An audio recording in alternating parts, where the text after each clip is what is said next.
దేవుని యొక్క కృపా మహదేశ్వరుని బట్టి, ఆయన ప్రేమ, ఆయన కృప, ఆయన యొక్క వాత్సల్యతను బట్టి, ఆయన యొక్క సింహాసనం నుండి జనులందరినీ ప్రేమిస్తూ తన యొక్క కృపను కుమ్మరిస్తూ ఈ రీతిగా నడిపిస్తున్న దేవాది దేవునికి ప్రాముఖ్యంగా నా యొక్క స్తుతులు స్తోత్రాలు తెలియపరుస్తున్నాను. ఆ రీతిగానే దేవుని యందు భయభక్తులు కలిగి ఆయనను ఆరాధించుటకు, ఆయనను సేవించుటకు ఈ యొక్క ప్రత్యేకమైన రోజున చేరువచ్చిన మీ అందరికీ ప్రభువైన యేసుక్రీస్తు నామమున నా యొక్క హృదయపూర్వక వందనాలు తెలియజేస్తూ ఉన్నాను. అందరికీ వందనాలు. దేవుని యొక్క ప్రేమను బట్టి మనమందరం ఈ రీతిగా సమకూర్చబడ్డాం. ఈ లోకంలో అనేకమైన కారణాలు ఉన్నాయి దేవుని యొక్క సన్నిధానాన్ని విడిచిపెట్టడానికి. అనేకమైన పనులు ఉన్నాయి దేవుని యొక్క సన్నిధానానికి రాకుండా కారణాలు చెప్పడానికి. కానీ దేవుడు కోరుకుంటున్న విషయం ఏంటంటే, మీరు నన్ను ఆత్మతోనూ సత్యంతోనూ ఆరాధించండి, ఎడతెగక ఆరాధించండి. ఆదిమ అపోస్తులు సంఘము స్థాపింపబడిన తర్వాత పాటలు పాడుటందును, రొట్టె విరుచుటందును, వాక్యం చదువుటందును, ప్రార్థన చేయుటందును ఎలా ఉన్నారు? ఎడతెగక ఉన్నారు. కాబట్టి ఎడతెగక ఉండవలసిన బాధ్యత ప్రతి క్రైస్తవుని మీద ఉన్నది. వాని విశ్వాసాన్ని బట్టి, వాని విశ్వాస జీవితాన్ని బట్టి ప్రతి క్రైస్తవుడు కూడా ఆదివారమును నిర్లక్ష్యం చేయకుండా ఎడతెగక దేవుని యొక్క సన్నిధానానికి రావాలని లేఖనాలు తెలియపరుస్తున్నాయి. ఈ ప్రత్యేకమైన సమయంలో వాక్యం ద్వారా బలపరచబడడానికి మనం ముందుకి కొనసాగుదాం. దేవాది దేవుడు తన ప్రేమ చేత మనలందరినీ ఆయన కుమారుడిగా స్వీకరించాడు అని మనం తెలుసుకుంటున్నాం. కుమారులుగా స్వీకరించిన మనకు ఏమి ఇవ్వబడింది అని అంటే, దేవుని యొక్క రాజ్యంలో స్వాతంత్రము ఇవ్వబడింది. దేవుని యొక్క రాజ్యంలో స్వాతంత్రము ఇవ్వబడింది. ఈ విషయాన్ని గురించి మనం చాలా జాగ్రత్తగా ఆలోచన చేయాలి. ప్రతి క్రైస్తవుడు వాని యొక్క విశ్వాస జీవితంలో లోకంలో నుంచి క్రీస్తులోనికి చేర్చబడిన తర్వాత తన యొక్క స్థితి ఎలా ఉన్నది, తన యొక్క పరిస్థితి ఎలా ఉంది, లేదంటే దేవుడు తనను ఎలాగో చేర్చుకున్నాడు రాజ్యంలో అన్న విషయాన్ని మనం ఆలోచన చేయాలి. అలా ఆలోచన చేస్తున్నప్పుడు స్వతంత్ర దేవుడు మనలను ఎలాగో స్వీకరించాడని లేఖనాలు తెలియపరుస్తున్నాయంటే, స్వతంత్రులుగా స్వీకరించాడు. ఎలాగ స్వీకరించాడు? స్వతంత్రులుగా స్వీకరించాడు. దేని నుంచి స్వతంత్రాన్ని దేవుడు ఇచ్చాడు అని అంటే, లోకము అనే బానిసత్వం నుంచి స్వతంత్రతను దేవుడు ఇచ్చాడు. లోకంలో ఎదురవుతున్న భయంకరమైన పరిస్థితులు ఏవైతే ఉన్నాయో, లోకంలో నిన్ను అణిచివేస్తున్న పరిస్థితులు ఏవి ఉన్నాయో వాటి నుంచి దేవుడు నీకు స్వతంత్రాన్ని అనుగ్రహించాడు. ఇంకా చెప్పాలంటే పాపం యొక్క ఆధిపత్యము నుంచి దేవుడు నీకు ఏమనుగ్రహించాడంటే స్వతంత్రాన్ని అనుగ్రహించాడు. చాలా సందర్భాల్లో మనం ఆలోచన చేస్తాం, పాపిగా ఉంటేనే చాలా ఫ్రీడమ్ ఉంది కదా అనుకుంటాం, పాపిగా నడుస్తూ ఉంటేనే చాలా ఫ్రీడమ్ ఉంది కదా అనుకుంటావు. కానీ పాపిగా ఉంటే నువ్వు తప్పకుండా నాశనం అయిపోతున్నావు. చాలా జాగ్రత్తగా ఆలోచన చేయండి, చాలా జాగ్రత్తగా ఆలోచన చేయాలి. ఎందుకు ఈ మాటని జ్ఞాపకం చేస్తున్నానంటే, ఒక ఉదాహరణ మనకు తెలుసు. కోడిపెట్ట తన పిల్లలను భూమి మీద మాత్రమే పెంచుతుందంట. భూమి మీద మాత్రమే పెంచుతుంటే అందులో కోడి పిల్ల ఉంది. అది అంటుంది కదా, మా అమ్మ రోజు నన్ను ఎక్కడ నడిపిస్తుంది? భూమి మీదే నడిపిస్తుంది. మా అమ్మ రోజు నన్ను ఎక్కడ తీసుకెళ్తుంది? ఆ పక్కన ఉన్న పెంట మీదకే నన్ను తీసుకుని వెళ్తుంది అనుకుంది. అనుకుని దీనికి నచ్చట్లేదు. నచ్చగా ఏం చేసిందంటే, సెపరేట్గా ఇండివిజువాలిటీ కోరుకుని ఏం చేసిందంటే, తల్లి ఒకచోట పిల్లల్ని తీసుకెళ్తే ఈమె గారు సెపరేట్ అయిపోయి ఒకచోట కూర్చుంది. కూర్చునేసరికి పైనుంచి ఎవరు చూశారు? గ్రద్ద గారు చూశారు. గ్రద్ద గారు చూసి ఏం చేసింది అని అంటే, ఇది ఒంటరిగా ఉండడం చూసి ఎలాగైనా సరే దీన్ని తినాలని చెప్పేసి పైనుంచి గద్ద చాలా వేగంగా వస్తుంది క్రిందకి. చాలా వేగంగా వచ్చి కోడి పిల్లని పట్టుకునేసరికి ఆకస్మికంగా ఏమొచ్చిందంటే, కోడి పిల్లకి ఫ్రీడమ్ వచ్చింది. ఏమొచ్చింది? ఇటురా అటురా అనడానికి ఎవరు లేరు, తల్లి లేరు. అప్పుడు అనుకుంటుంది కదా పైకి ఎగురుతుంటే, ఆహా ఎంత అందంగా ఉంది ఈ ప్రదేశం, రోజు మా అమ్మ నన్ను ఆ పెంట మీదే తిప్పింది తప్ప ఏ ఒక్క రోజు కూడా ఇంత పైకి తీసుకెళ్ళలేదు అని చాలా ఆనందపడుతుందంట. ఆ పైకి వెళ్తే కొద్దీ ఏం కనబడుతుంటే, చుట్టుపక్కల ఉన్న అన్నీ కనబడుతుంటే, ఆహా ఎంత బాగుంది ఈ ప్రదేశము, మా అమ్మ ఎప్పుడు చూసినా సరే ఆ వీధులంటే తిప్పింది తప్ప ఇలా ఎప్పుడూ తీసుకురాలేదు అనుకుందంట. అనుకున్న తర్వాత చెట్టు మీద తీసుకెళ్ళింది గ్రద్ద. ఎక్కడ తీసుకెళ్ళింది? చెట్టు మీద తీసుకెళ్ళింది. చెట్టు మీద తీసుకెళ్ళిన తర్వాత, ఆహా ఎంత ఎత్తులో ఉన్నాను నేను, ఈ చెట్టు ఎంత బాగుంది, ఇక్కడి నుంచి చూస్తుంటే అంత ఎలా కనబడుతుంది, ఈ గ్రద్ద ఎవరో కానీ నన్ను చాలా ఉన్నతమైన స్థితిలోకి తీసుకొచ్చింది అనుకుందంట. అనుకున్న 2 సెకండ్ల తర్వాత గ్రద్ద ఏం చేసింది? కాళ్ళతో తొక్కి పట్టుకుంది. గ్రద్ద గోర్లు చాలా పొడవుగా ఉంటాయి కదా, సూదిగా ఉంటాయి కదా. ఇప్పుడైతే అలా తొక్కు పట్టుకుందో, ఏ గ్రద్ద ఏం చేస్తున్నావు, నన్ను ఎందుకు పట్టుకున్నా అంది. అంటా ఉంటే, నేను ఎందుకు పట్టుకొచ్చానరా నిన్ను, తినడానికి పట్టుకొచ్చాను, నేను ఖాళీగా ఎందుకు చూస్తానని చెప్పేసి ఫస్ట్ అప్పటి వరకు దేన్నైతే చూసిందో, ఏ వీటితో అయితే ఈ లోకాన్ని చూసిందో, ఆహా ఎంత బాగుంది అనుకుందో, ఆ కంటిని పొడచడం స్టార్ట్ చేసింది. అప్పటి వరకు ఏమనుకుంది, ఆ కంటితోనే అబ్బా ఎంత బాగుంది, ఎంత సుందరంగా ఉంది, ఎంత ఆహ్లాదంగా ఉంది అనుకుంది. కానీ ఒక్కసారిగా ఏం జరిగింది, కంట్లో పొడిచిన తర్వాత ఫస్ట్ కుడి కంట్లో పొడిచింది, కుడి కన్ను పోయింది. తర్వాత ఎడం కన్నులో పొడిచింది, ఎడం కన్ను పోయింది. తర్వాత ఎక్కడ పొడిచింది, డైరెక్ట్గానే ఏదైతే కోరికలకు కేంద్రం ఉందో, మా అమ్మ నన్ను ఎప్పుడు ఎక్కడికి తీసుకెళ్ళట్లేదు, మా అమ్మ నన్ను ఎక్కడికి ఎప్పుడు చూసింది ఈ పెంటలోనే ఉంచుతుంది తప్ప మంచి ఆహారాన్ని ఎప్పుడు ఇవ్వట్లేదు అని ఏదైతే ఉందో అక్కడ పొడిచింది. ఎక్కడ, గుండెల మీద పొడిచింది. పొడిచేసరికి ఏమైంది మేడం గారు అంటే, ఆలోచించేది. నేను ఎందుకు చెప్తున్నానంటే, చాలామంది క్రీస్తులో ఉండే స్వాతంత్రాన్ని గురించి ఆలోచన చేసినప్పుడు విచ్చలవిడిగా తిరగడం అనుకుంటారు. క్రీస్తులో మనందరం కూడా స్వతంత్రులుగా చేయబడ్డాము అని అంటే, మీరు ఇది చేయొద్దంటారు, అది చేయొద్దంటారు, ఈ పని చేయొద్దంటారు, అక్కడికి వెళ్ళొద్దంటారు, అలాగ తిరగొద్దంటారు, ఆ పార్టీస్కి వెళ్ళొద్దంటారు, మరి ఇందులో స్వాతంత్రం ఎలా ఉంది అని ప్రశ్నించేవారు ఉన్నారు. క్రీస్తులో ఉన్న స్వాతంత్రము ఎలాంటిది అని అంటే, నీకు జీవాన్నిచ్చే స్వాతంత్రము. ఏ స్వాతంత్రము? నీకు జీవాన్నిచ్చే స్వాతంత్రము తప్ప నిన్ను విచ్చలవిడిగా చేసే స్వాతంత్రం కాదు. అదిగో ఆ కోడిపిల్ల గురించి మనం చూసాం, అది విచ్చలవిడిగా ఉండే స్వాతంత్రాన్ని కోరుకుంది.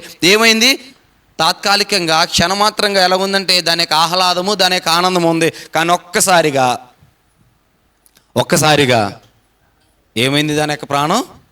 ఆలోచించేయండి. అంటే క్రీస్తులో మనకు ఆయన ఇస్తున్న ఒక గొప్ప అర్హత ఏంటి అనంటే, మనము క్రీస్తులో స్వతంత్రులుగా చేయబడుతున్నాం.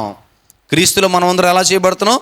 స్వతంత్రులుగా చేయబడుతున్నాం. దేవుడిచ్చే ఆశీర్వాదాన్ని పొందుకోవడం కోసం మనమందరము కూడా స్వతంత్రులుగా తీర్చబడుతున్నాం. దేవుడు అంటున్నాడు కదా, నేను మిమ్ములను అందరినీ ఎలాగ పిలుచుకున్నానంటే స్వతంత్రులుగా పిలుచుకున్నాను, కుమారులుగా ఉండడానికి పిలుచుకున్నాను. ఎలా ఉండడానికి పిలిచాడు క్రీస్తులోనికి?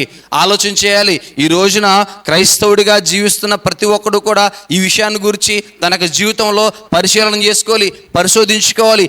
నేను ఎందుకు క్రైస్తవుడిగా ఉన్నాను, నేను క్రైస్తవుడిగా ఉండడం వల్ల నాకు లాభం ఏంటి, నాకు బెనిఫిట్ ఏంటి అని ఆలోచన చేయాలి. బెనిఫిట్ లేకుండా ఏ ఒక్కరు కూడా ఏ పని చేయరు ఈ లోకంలో. చేస్తారా? బెనిఫిట్ లేకపోతే ఏ ఒక్కడో ఏ పని చేయడు. ఆయన మాట్లాడుతున్న విషయం చూడండి, నేను మీకు ఉన్నతమైన బెనిఫిట్ని ఇవ్వబోతున్నాను. ఏంటి ఆ బెనిఫిట్ అనంటే, నేను మిమ్మల్ని కుమారులుగా స్వీకరిస్తున్నాను. మీరు ఎప్పుడైతే కుమారులు అయ్యారో మీకు స్వతంత్రం ఉంటుంది. దేనిపైన అనంటే, నా గృహము అంతటిపైన మీకు స్వతంత్రం ఉంటుంది. గలతీయులకు రాసిన పత్రిక 4వ అధ్యాయం 7వ వచనం. గలతీయులకు రాసిన పత్రిక 4వ అధ్యాయం 7వ వచనం.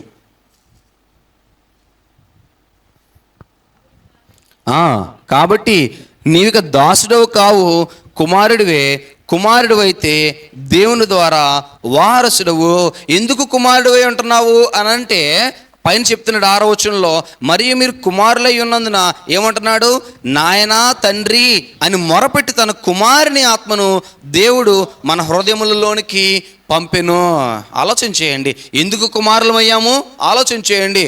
ఏదైతే స్పిరిట్, యేసుక్రీస్తు ప్రభు ఏదైతే కుమారత్వాన్ని కలిగి ఉన్నాడో ఆ ఆత్మను మనకు పంపించాడు. ఎలా పంపించాడు? జాగ్రత్తగా వినాలి, శ్రద్ధగా వినాలి. మీరు అందరూ మనసులు ఇక్కడే కేంద్రీకృతం చేయాలి. ఎందుకనంటే, క్రీస్తులో నాకు ఉన్న అర్హత ఏంటి నాకు అర్థమైతే, నేను క్రీస్తుని విడిచి లోకంలోనికి వెళ్ళిపోను, క్రీస్తుని విడిచి లోకంలో ఇతరత్ర విషయాల వైపు చూడను. నాకు అర్థం కావాలి. ఆలోచించేయండి ఒకసారి. క్రైస్తవుడిగా నన్ను ఆయన పిలుచుకున్న నీకు నాకు ఆయన ఏం చేస్తున్నాడు అని అనంటే, కుమారత్వము అనే హోదానిచ్చాడు. ఏమిచ్చాడు? కుమారత్వము అనే హోదానిచ్చాడు. ఎలా ఇచ్చాడు ఆ కుమారత్వం అనే హోదాను అనంటే, యేసుక్రీస్తు ప్రభు ద్వారా అనుగ్రహించాడు. ఎలా అనుగ్రహించాడు మరలా యేసుక్రీస్తు ప్రభు ద్వారా అనంటే, ఏ ఆత్మ ద్వారా అయితే, ఏ పరిశుద్ధత కలిగి అయితే, ఏ నిబద్ధత కలిగి అయితే యేసుక్రీస్తు ప్రభు తండ్రికి కుమారుడిగా ఎంచబడ్డాడో, ఆ కుమారుడిగా ఎంచబడిన, లేదంటే ఏ లోబడే హృదయం ద్వారా, ఏ లోబడే మనస్తత్వం ద్వారా తండ్రికి యేసుక్రీస్తు ప్రభు ప్రియమైన కుమారుడిగా ఉన్నాడో, ఆ కుమారుని యొక్క ఆత్మను నీలోనికి పంపించాడు. ఎలా పంపించాడు? ఎవరిని పంపించాడు అంటే లోబడిన దేవుని యొక్క చిత్తానికి అంగీకరించిన యేసుప్రభు ఎవరైతే ఉన్నాడో, తన్ను తాను తగ్గించుకుని యేసుప్రభు ఎవరైతే ఉన్నాడో, తన యొక్క స్థితిని విడిచి, తన యొక్క హోదాను విడిచి, తన యొక్క అధికారాన్ని విడిచి తగ్గించుకుని యేసుప్రభు ఎవరైతే ఉన్నాడో, ఆ తగ్గించుకుని యేసుక్రీస్తు ప్రభు యొక్క ఆత్మ నీలోనికి నాలోనికి రావడం వలన నేను ఏమై ఉన్నాము? కుమారుడై ఉన్నాము. కాబట్టి నువ్వు ఎప్పుడైతే కుమారుడు అయ్యావో, నువ్వెవరో కావు అంటే దాసుడవు ఎంత మాత్రమును కావు. దాసుడవు ఎంత మాత్రమును కావు. ఎందుకు అని అంటే, ఎందుకు దాసుడు కావు కుమారుడు అయిన వెంటనే అంటే, ఇప్పుడు వరకు నువ్వు ఒక దానికి దాస్యం చేసావు. దేనికి? ఇప్పుడు వరకు ఒక అధికారం కింద నువ్వు దాసుడిగానే ఉన్నావు. అది నేను రాజ్యం ఏలింది. అది నీ పైన తన యొక్క అధికారాన్ని చూపిస్తూ నిన్ను ఎలాగ చూసిందంటే బానిసగా చూసింది. ఎలాగ చూసింది? ఇప్పుడు ఎలా ఉన్నావు? కుమారుడుగా ఉన్నావు. ఎప్పుడైతే కుమారుడు అయ్యావో నువ్వేమైపోతున్నావు? వారసుడు అవుతున్నావు. ఏమవుతున్నావు? వారసుడు అవుతున్నావు. వారసుడికి స్వతంత్రం ఉంటుంది, ఇండిపెండెన్స్ ఉంటుంది, ఫ్రీడమ్ ఉంటుంది. తన యొక్క కుటుంబంలో లేదా తన యొక్క వంశంలో ఎలాగైనా సరే ఉండొచ్చు. తన యొక్క రాజ్యంలో ఎలా అయినా సరే ఉండొచ్చు. చూడండి ఒకసారి, ఇప్పుడు వరకు దాసులుగా ఉన్నారు. మీరు దేనికి దాసులుగా ఉన్నారు? గుర్తుపెట్టుకోవాలి, పాపమునకు దాసులుగా ఉన్నారు. కానీ యేసుక్రీస్తు ప్రభు యొక్క ఆత్మను మీకు అనుగ్రహించడం ద్వారా మిమ్ములను అందరినీ ఆయన శుభ్రపరిచి పరిశుద్ధపరిచి ఎలాగో చేశాడు అని అంటే, కుమారులుగా చేశాడు, స్వతంత్రులుగా చేశాడు. చూడండి, రోమీయులకు రాసిన పత్రిక 6వ అధ్యాయము 14వ వచనంలో, రోమీయులకు రాసిన పత్రిక 6వ అధ్యాయం 14వ వచనం, మీరు కృపకే గాని ధర్మశాస్త్రముకు లోనైన వారు కారు గనుక పాపము మీ మీద ప్రభుత్వము చేయదు. అంటే ఇప్పటి వరకు మీరు దేని యొక్క అధికారం కింద ఉన్నారు? పాపం యొక్క అధికారం క్రింద ఉన్నారు. ఇప్పటి వరకు మీ పైన ఏది ప్రభుత్వం చేసింది? ఏది అధికారాన్ని చలాయించింది? పాపము అధికారాన్ని చలాయించింది. మరి ఇప్పుడు ఏ అధికారంలోనికి వచ్చారు? క్రీస్తులోనికి వచ్చిన తర్వాత కృప యొక్క అధికారంలోనికి వచ్చారు. ఏ అధికారంలోనికి వచ్చారు?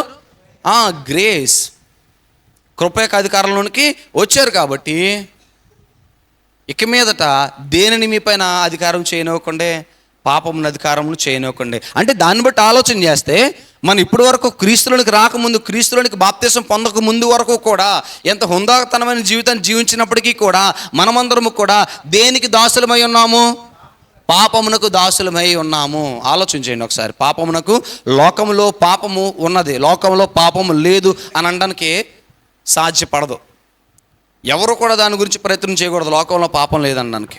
లోకంలో పాపము ఉన్నది. కానీ దేవుడు అంటున్నాడు కదా, ఎప్పుడైతే మీరు క్రీస్తులోనికి వచ్చారో మిమ్మల్ని అందరినీ నేను శుభ్రపరిచానో, క్రీస్తు యొక్క రక్తము ద్వారా మీరు ఎప్పుడైతే కడగబడ్డారో, క్రీస్తు యొక్క ఆత్మ మీలోనికి ఎప్పుడైతే ప్రవేశించిందో, మీరందరూ కూడా ఎలాగో తీర్చబడుతున్నారు అని అంటే, నాకు కుమారులుగా తీర్చబడుతున్నారు. మీరు ఎప్పుడైతే నాకు కుమారులుగా తీర్చబడ్డారో, మీ పైన లోకంలో దేనిని కూడా అధికారము చేయనివ్వకండి, ప్రభుత్వము చేయనివ్వకండి. చేయనివచ్చా? లోకంలోని పాపము మీ పైన ప్రభుత్వం చేయొచ్చా? ఎందుకు చేయకూడదు? లోకంలోని పాపము మనపైన ఎందుకు అధికారం చేయకూడదు? ఎందుకు అనంటే, ఆ లోకంలోని పాపం వల్ల క్రియలు మనకు ఏది ఇవ్వలేకపోయినాయి అంటే నిత్య జీవము ఇవ్వలేకపోయినవి. గుర్తుపెట్టుకోండి, ఏమీ లేకపోని లోకములోని క్రియలు, లోకములోని పాపములోని క్రియలు మనకు నిత్య జీవాన్ని అనుగ్రహించలేకపోయినాయి. కాబట్టి నిత్య జీవము కేవలము క్రీస్తులో ఉన్నది. కాబట్టి ఇక మీదట ఎన్నటికీ లోకములోని పాపం విషయంలో నేను జాగ్రత్తగా ఉండాలి. లోకములోని పాపము నాపైన ఎన్నటికీ అధికారము చేయనివ్వకూడదు. చూడండి, 6వ అధ్యాయంలోనే 21వ వచనంలో చెప్తున్నాడు, అప్పటి క్రియల వలన మీకేమి ప్రయోజనం కలిగింది? క్రీస్తులోనికి రాకముందు లోకంలో నేను విచ్చలవిడిగా హుందాతనంగా, లేదంటే నా ఇష్టం వచ్చినట్టు ఫ్రీడమ్గా తిరిగానా? గర్విస్తూ తిరిగాను. నాకు రిస్ట్రిక్షన్స్ లేవు. నన్ను ఎవరు రిస్ట్రిక్ట్ చేసేవారు లేరు. ఇది చేయొద్దు, అది చేయొద్దు అని రిస్ట్రిక్ట్ చేసేవాడు లేడు. ఇలాగ తిరగొద్దు, సిగరెట్ తాగొద్దు, మందు తాగొద్దు, లేదు ఇంకోటి చేయొద్దు అని రిస్ట్రిక్ట్ చేసేవాడు లేడు. కానీ ఒక విషయం చెప్తున్నాను, ఎప్పుడైతే నువ్వు క్రీస్తులోనికి వచ్చావో, ఎప్పుడైతే క్రీస్తులోనికి బాప్తిసం పొందావో, సంఘంలోకి హాజరవుతున్నావో, సంఘంలో సువార్థికుడు చెప్తున్న వాక్యాన్ని వింటున్నావో, సువార్థికుడు ఖండిస్తూ ఉంటాడో, వ్యభిచారం చేయొద్దు, తాగొద్దు, సిగరెట్లు తాగొద్దు, మందు తాగొద్దు, లేదంటే వేరేగా చూడొద్దు, మోహపు చూపు చూడొద్దు, లోకాశల వైపు వెళ్ళకు, ధనాపేక్ష ఉండకు, లేదంటే ఇంకొకటి ఉంచుకోకు, వేరే విధంగా నువ్వు ప్రయత్నం చేయకు. లోకంలో చెడు ఏదైతే ఉన్నదో ఆ చెడు విషయంలోనికి నువ్వు ప్రవేశించుకొని పదే సువార్తికుడు చెప్పడం వల్ల అతనికి మనసాక్షిలో ఏమి వేర్లు ఎన్నుకుంటుందంటే, నేను పాపం చేయకూడదు అని వేళ్ళు అనుకుంటుంది. ఎప్పుడైతే పాపం చేయకూడదు అని వేళ్ళు అనుకుందో, గుర్తుపెట్టుకోండి, నేను చెప్తున్నాను, నిజంగా ఒకవేళ పాపం చేసే పరిస్థితిలోనికి వెళ్ళినప్పుడు కూడా ఆలోచిస్తాడు, భయపడతాడు, నేను ఇది చేయకూడదు, ఎందుకనంటే ఈ పలానా దుష్క్రియ నేను చేస్తే నాకు నిత్య జీవం దూరం అయిపోద్దేమో. ఏమైనా ఆలోచన చేస్తాడు? ఈ పలానా దుష్క్రియ నేను చేస్తే నాకు నిత్య జీవం దూరం అయిపోద్దేమో, నేను ఆ నిత్య జీవాన్ని దూరం చేసుకునే పని ఎప్పటికీ చేయను, ఆ పని నేను ఎప్పటికీ చేయను, నాకు నిత్య జీవం కొదువు అవ్వకూడదు. ఆలోచన చేయండి. అందుకనే గైడ్ చేస్తూ ఉంటాం, అందుకనే హెచ్చరిస్తూ ఉంటాం. క్రీస్తులోనికి మనమందరము వచ్చిన తర్వాత స్వతంత్రులమయ్యాము. ఈ స్వతంత్రము ఎలాంటి స్వతంత్రము అనంటే, మనమందరము మరణించకుండా, నశించిపోకుండా నిత్య జీవాన్ని అనుగ్రహించే స్వతంత్రం. ఏ స్వతంత్రం? నిత్య జీవాన్ని అనుగ్రహించే స్వతంత్రం ఈ స్వతంత్రం. కానీ ఇష్టానుసారంగా తిరిగే స్వతంత్రం కాదు. ఇష్టానుసారంగా తిరిగే స్వతంత్రమా? ఆయన అన్నాడు, మీ ముందు 2 దారులు ఉంచుతున్నాను నేను. మీ ముందు ఎన్ని దారులు ఉంచుతున్నాను? మీ ముందు 2 దారులు ఉంచుతున్నాను నేను. మీకు మీ డెసిషన్ని తీసుకునే అధికారాన్ని మీకే ఇచ్చాను. చాలామంది క్వశ్చన్ చేస్తూ ఉంటారు, ఏమనంటే, దేవుడు అందరికీ సేమ్ మైండ్ ఇచ్చేయచ్చు కదా. ఎలాగా? దేవుడు అందరికీ ఒకే మనస్తత్వాన్ని, ఒకే మైండ్ సెట్ని ఇవ్వచ్చు కదా. దేవుడు అందరికీ ఒకే మైండ్ సెట్ని ఇచ్చాడా? కానీ మనుషుడు ఏం చేస్తున్నాడు? వివిధమైన తంత్రాలను కల్పించుకున్నాడు. రైట్. సో ఇప్పుడు మీ ముందు నేను ఏముంచుతున్నాను? మీ డెసిషన్ మేకింగ్ పవర్ని మీకే ఇచ్చాను. గుర్తుపెట్టుకోండి, దేవుడు ఎప్పుడు కూడా బ్లంట్గా నిన్ను ఫాలో అవ్వమనలేదు. దేవుడు ఎప్పుడు కూడా బ్లంట్గా నిన్ను ఫాలో అవ్వమలేదు, గుడ్డుగా నన్ను వెంబడించాను అనలేదు, నేను ఇది చెప్తున్నాను కూడా చేయలేదు అన్నాడు. ఎప్పుడు అన్నాడు అనంటే, నువ్వు ఆయన కుమారుడిగా అయిన తర్వాత ఆయన మాట మాత్రమే వినాలి అని అన్నాడు. నువ్వు ఆయన కుమారుడిగా ఉండాలి అంటే ఆయన చెప్పినట్టు మాత్రమే చేయాలి అని అన్నాడు. ఆ విషయంలో ఆయన రూఢిగా ఉన్నాడు తప్ప, నీ డెసిషన్స్ని నువ్వు తీసుకునే విషయంలో, నీ పాత్స్ని నువ్వు చూస్ చేసుకునే విషయంలో మాత్రము నీ ఇండిపెండెన్స్ నీకు ఇచ్చేసాడు. ఇండిపెండెన్స్ ఆఫ్ థాట్స్ అని అంటారు, ఇండిపెండెన్స్ ఆఫ్ డెసిషన్స్ అని అంటారు. అంటే నీకు స్వయం ప్రతిపత్తి ఉంది, నీకు నచ్చినట్టు నువ్వు జీవించవచ్చు, దేవుడు ఇచ్చేసాడు అవకాశం. కానీ నువ్వు దేన్ని చూస్ చేసుకున్నావో గుర్తుపెట్టుకోవాలి. 2 మార్గాలు ఉంచాడు. ఇరుకు మార్గమును ప్రవేశించే వారు ఎంతమంది ఉన్నారో? 1000 మంది ఉన్నారో? లక్షల మంది ఉన్నారన్నాడా? అనేకులు ఇరుకు మార్గమును ప్రవేశిస్తున్నారా అని అన్నాడా? అనలేదు. ఇరుకు మార్గమున ప్రవేశించేవారు కొందరే, మరి నాశన మార్గమును ప్రవేశించేవారు అనేకులు. ఈ రోజున స్వతంత్రము పేరిట, ఫ్రీడమ్ పేరిట నాశన మార్గమున ప్రవేశిస్తున్న వారు ఎంతోమంది ఉన్నారు. అప్డేషన్స్ పేరట, ఏం పేరట? అప్డేట్ అవుతున్నారు. జనరేషన్స్ అప్డేట్ అవుతున్న పేరట ఏం చేస్తున్నారంటే, నాశనములోనికి ప్రవేశించేవారు అనేక మంది ఉన్నారు. కానీ దేవుడు అంటున్నాడు కదా, మీ ముందు 2 మార్గాలు నేను ఉంచాను, మీరు ఏ మార్గం చూస్ చేసుకుంటారో మీ ఇష్టము. ఇరుకు మార్గమును కనుక మీరు చూస్ చేసుకున్నారా, అది మిమ్మల్ని తుదకు ఎక్కడికి తీసుకుని వెళ్తుంది? నిత్య జీవములోనికి తీసుకుని వెళ్తుంది. అదే విశాల మార్గమును కనుక మీరు తీసుకున్నారా, అది తుదకు మిమ్మల్ని ఎక్కడ తీసుకుని వెళ్తుంది? నాశనములోనికి తీసుకుని వెళ్తుంది. ఫ్రీడమ్ అనుకుంటూ, ఇండిపెండెన్స్ అనుకుంటూ చాలామందికి అర్థం కాక ఎక్కడికి వెళ్ళిపోతున్నారంటే విశాల మార్గంలోనే ఉంటున్నారు. మరి ఎక్కడ ఉండాలి అంటే ఇరుకు మార్గంలో ఉండాలి. దేవుడు చెప్పినట్లయితే ఎక్కడ ఉండాలి? ఇరుకు మార్గమున ఉండాలి. విశాల మార్గములో పాపం ఉన్నది, విశాల మార్గంలో ఖండించేవాడు లేడు, విశాల మార్గంలో మీకు అడ్డు చెప్పేవాడు లేడు.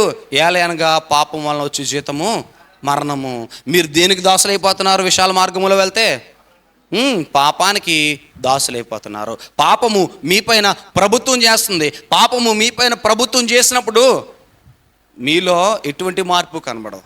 మీరు అనుకుంటారు అంతా బాగుంది అనుకుంటారు, అంత ప్రశాంతంగా ఉంది అనుకుంటారు. క్రీస్తులో ఉన్నప్పుడు ఏముందిరా బాబు, ఇక్కడికి వచ్చినప్పుడే బాగుంది అనుకుంటారు. క్రీస్తులో ఉన్నప్పుడు ఆనందమే లేదు, ప్రతిరోజు ఏదో ఒక శోధన ఇబ్బంది వచ్చేది, ఇక్కడికి వచ్చినప్పుడే బాగుంది అనుకుంటారు. కానీ తుదకు అది నేను ఎక్కడ తీసుకెళ్తుంది అంటే నాశనమునకు తీసుకుని వెళ్తుంది, మరణానికి తీసుకుని వెళ్తుంది.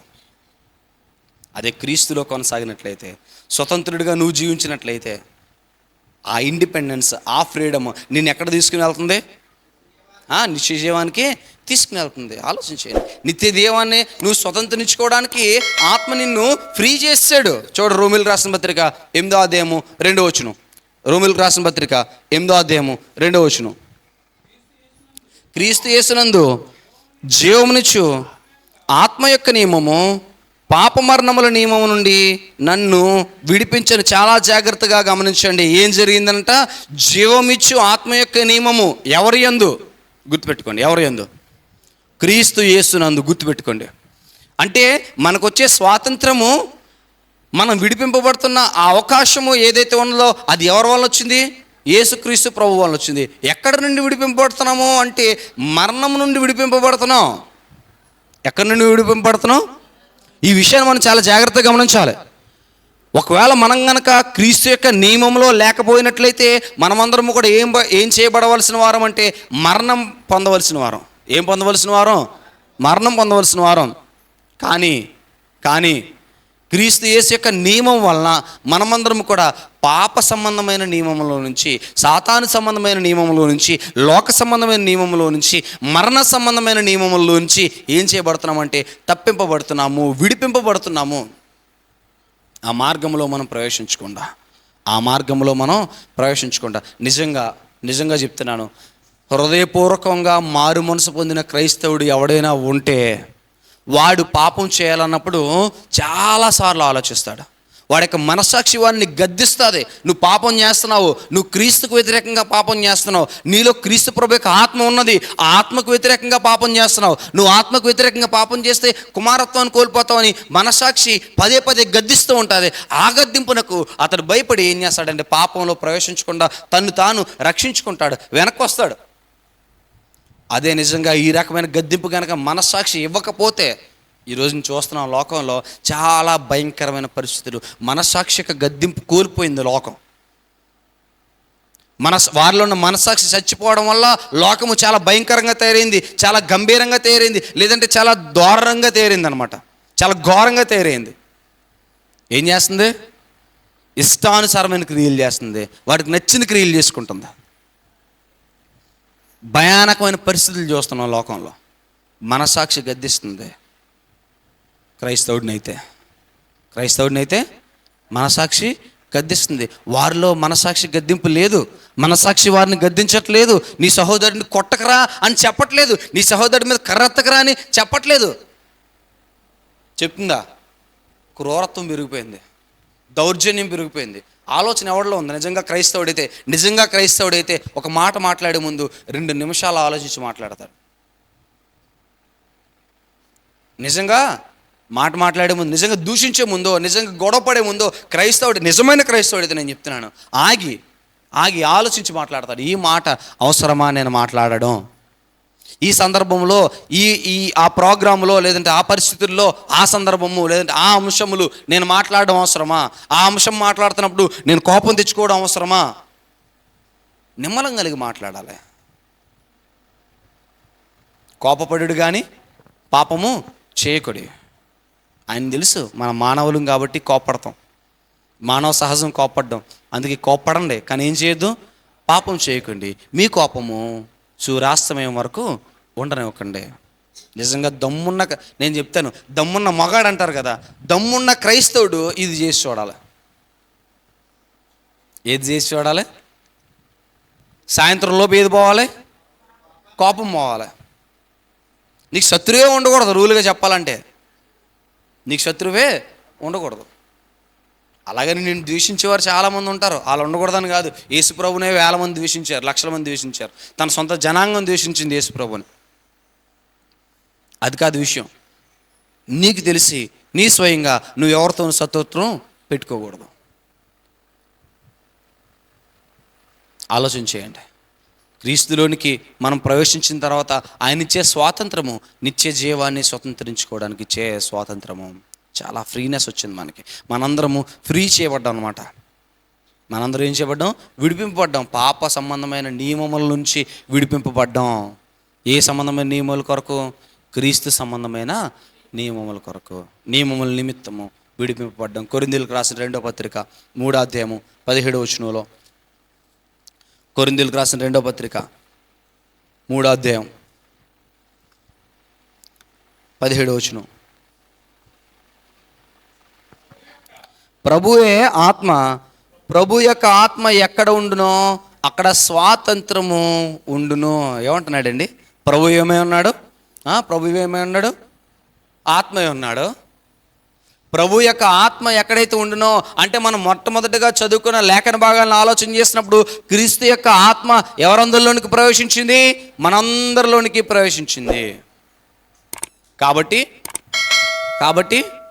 ప్రభు ఆత్మ ఉన్నాడు. ప్రభు యొక్క ఆత్మ ఎక్కడైతే ఉండునో అక్కడ ఏముంటుందంట? స్వతంత్రం ఉంటుంది. వారందరూ ఏం చేయబడతారు? స్వతంత్రులుగా చేయబడతారు. ఇది దేవుడిచ్చిన వండర్ఫుల్ బ్లెస్సింగ్ అండి.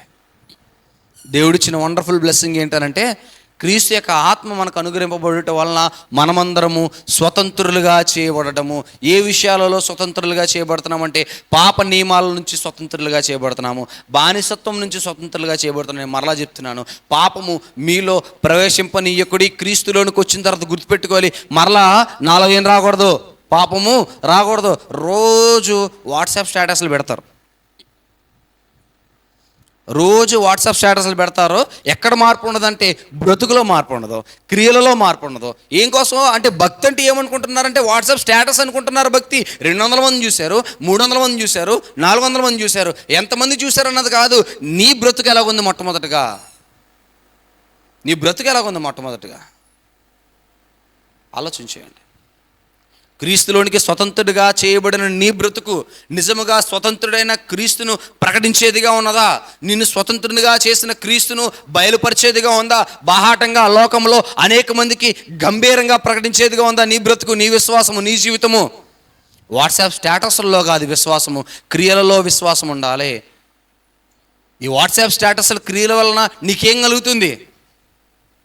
నిజమే, మంచిదే, నలుగురు చూస్తున్నారు, వాక్యం తెలుసుకుంటున్నారు, మంచిదే, కాదని అనట్లేదు. కానీ నీ బ్రతుకు ఎలాగ ఉన్నది? నేను లోపలన్నీ చేసేవేమో ఏ పనులు? ఓ మాట అంటారు, ఏ పనులు? లోపల చేసే పనులనే భోగితమాల పనులు, బయటేమో సువాసన కొట్టే మాటలు. అలాంటి వారిని ఏమన్నాడు? మీరు సున్నము కొట్టిన సమాధుల వాళ్ళే ఉన్నారు, లోపలంతా కుళ్ళు, బయటికి ఎలా కనబడుతున్నారంటే సుందరంగా, అబ్బా ఎంత బాగుంది అనుకునేలా కనబడుతున్నారు.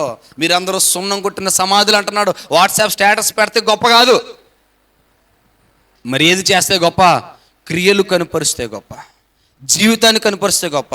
క్రీస్తు యొక్క ఆత్మ నాలో ఉన్నది అని విచక్షణ కలిగి పాపము నేను చేయకుండా జీవించడము గొప్ప, పాపం నేను చేయకుండా జీవించడము గొప్ప. ఆలోచించండి ప్రియ సహోదరి సహోదరులారా, ఏది నా జీవితము, ఏది నా బ్రతుకు, ఏది నా ఆలోచన, ఏది నా స్వతంత్రము? ఇష్టానుసారంగా జీవించడం స్వతంత్రమా, లేదంటే క్రీస్తుకు లోబడి జీవించడం స్వతంత్రమా అన్నాడు. క్రీస్తు యొక్క ఆత్మ మీలోనికి వస్తే మీరేమైపోతారు? స్వతంత్రులుగా అయిపోతాడు. యేసుప్రభు మాట చెప్పాడు యోహాను సువార్త 8వ అధ్యాయం 36వ వచనంలో. యోహాను సువార్త 8వ అధ్యాయము 36వ వచనం.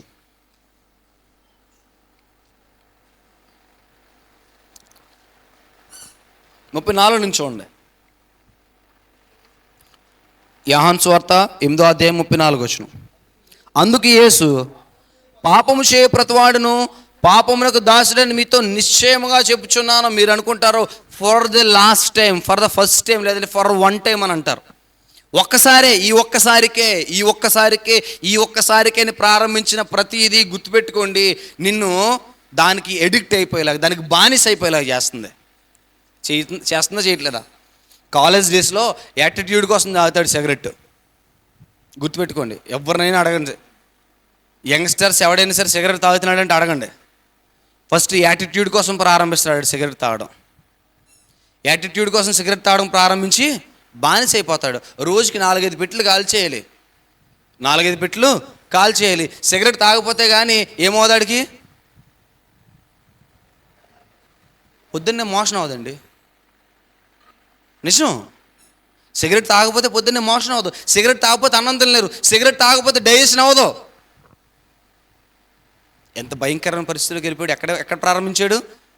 For the first time style కోసం, యాటిట్యూడ్ కోసం. దేనికోసం? యాటిట్యూడ్ కోసం. ఎక్కడ ఎండ్ అయింది? మానుకోలేకపోతున్నాడు. స్నేహితుల కోసం ఒక బీర్ అని స్టార్ట్ చేస్తాడు, లేదు ఇంకోటని స్టార్ట్ చేస్తాడు. ఎక్కడ ఎండ్ అవుతుంది? అందులో ఉన్న రకాలన్నీ తాగేస్తాడు, కానీ వీడు తాగడం మాత్రం ఆగదు. ఎక్కడ స్టార్ట్ చేశాడు? ఫర్ వన్ టైం, ఒక్క లాస్ట్ టైం అని చెప్పేసి తాగాడు. ఈ ఒక్కసారికే అని తాగాడు. ఎక్కడికి వెళ్ళింది? అలాగే ఏదైనా సరే, వ్యభిచారం విషయంలో కానీ, లేదంటే ఇంకొక విషయంలో కానీ, ఏ విషయంలో అయినా సరే ఒక్కసారి అని ప్రారంభిస్తాడు కానీ అది ఎండ్ అవ్వదు, ఎండింగ్ లేదు దానికి. గుర్తుపెట్టుకోండి. అందుకే అన్నాడు, పాపము చేయి ప్రతివాడు దేనికి దాసుడు? పాపమునకు దాసుడు. ఒక్కసారి పాపంలో నువ్వు ప్రవేశించావా అది ఎండింగ్ లేదు. దొంగతనం ఒకసారి చేస్తాడు, 100 సార్లు చేస్తాడు అనుకుంటాడు. నిజమా కాదా? అవునా కదా? దౌర్జన్యం ఒకసారి చేస్తాడు, 2 సార్లు చేస్తాడు. నీకు అర్థమైంది విషయం? అంటే ఏ రకమైన ధోరణి వచ్చేస్తుందంటే, పాపం అధికారం చేసినప్పుడు దాని నుంచి వెనక్కి రావాలి అన్న ఆలోచన రాదు. ఈ విషయం చాలామందికి అర్థం కావట్లేదు. పాపం గురించి మాట్లాడితే గంభీరంగా నోరేసి పడిపోతున్నారు తప్ప ఈ విషయం నిజంగా అర్థం కావట్లేదు. నేను దౌర్జన్యం చేస్తున్నానా నా సహోదరుడి పైన? నా సహోదరుడి పైన నేను దౌర్జన్యంగా మాట్లాడుతున్నానా? నా సహోదరుడి పైన నేను విర్రవీగుతున్నట్టు మాట్లాడుతున్నానా? నా సహోదరుడు నచ్చుకునేలా మాట్లాడుతున్నానా? లేదంటే ఇతరత్ర లోకంలో ఏదైతే దేవుడు చేయొద్దని చెప్పిన చెడ్డ క్రియలు ఉన్నాయో, దుష్కార్యములు ఉన్నాయో అవన్నీ నేను చేసేస్తున్నానా? నేనేం చేయాలంటే నన్ను నేను సరి చేసుకోవాలి. నేను చేయకూడదు. నువ్వు స్వతంత్రుడివే. నువ్వు ఎవరివే? స్వతంత్రుడివే. కానీ నీలో ఏం లేదు? స్వతంత్రం నిజంగా లేదు. ఎందుకు అంటే నువ్వు ఇంకా పాపాన్ని విడిచిపెట్టావా? విడిచిపెట్టలేదు. పాపాన్ని విడిచిపెట్టలేదు. పాప క్రియలను విడిచిపెట్టలేదు. దోషాన్ని విడిచిపెట్టలేదు. దోష క్రియలను విడిచిపెట్టలేదు. లోకాన్ని విడిచిపెట్టలేదండి. లోకాన్ని విడిచిపెట్టలేదు. ఈ లోకంతో స్నేహము, దేవునితో వైరమని మీరు ఎరుగరా? మేము ఎరుగుదము, కానీ లోకంతో స్నేహం మాత్రం మేము మానము. లోకంతో స్నేహాన్ని మేము మానలేము. లోకాన్ని విడిచి ఉండలేము. ఉండగలమా? మనిషికి రియలైజేషన్ ఉండాలి. ఏముండాలి? రియలైజేషన్ అంటే దానిని గూర్చిన ఒక జ్ఞానం ఉండాలన్నమాట. ఇది ఎప్పటి వరకు? పాపములోనే ఉన్నానా? అది ఎప్పటి వరకు? క్రీస్తులో ఉన్నానా? అది ఎప్పటి వరకు?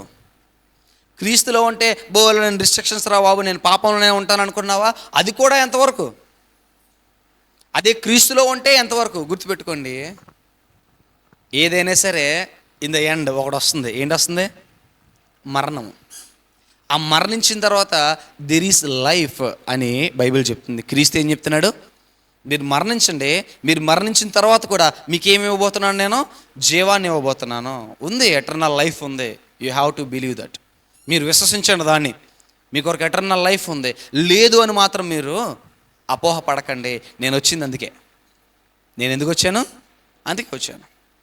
పాత నిబంధన వరకు కూడా వాళ్ళకి ఏం తెలీదు? నిత్య జీవం కోసం తెలీదు. పాత నిబంధన వరకు కూడా ఇశ్రాయేలీయులకి ఏది విశదపరచలేదు క్లియర్గాని.